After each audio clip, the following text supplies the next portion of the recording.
Let me tell you, there's only two reasons why God blesses you and I. The first reason why God blesses you and I is, number one, so that we can be a blessing to somebody else.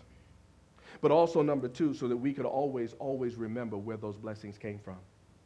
Those are the two reasons why God, he doesn't just bless us so that we can run around and go, oh, look what I did, look what I got. He blesses us so that we can be a blessing to somebody else.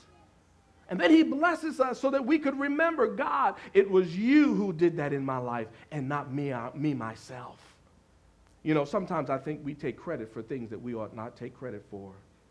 We take credit for the things that God has done, God's grace and God's hand in our life, and we walk away and we take credit for it. As a matter of fact, we see it in the life of the Israelites. The whole reason why God took them from 32,000 people to 300 people was because of what?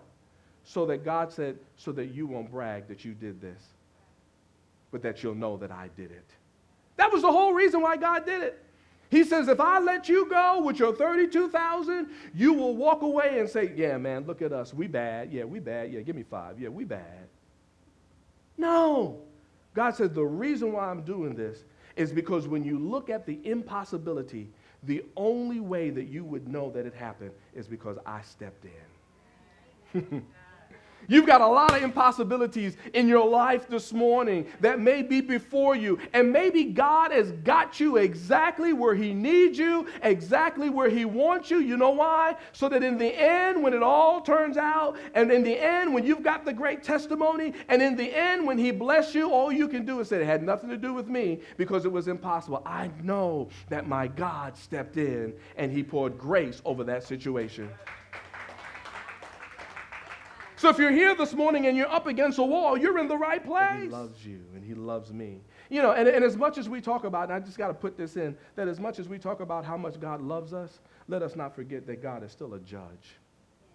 That he is still the judge of unrighteousness.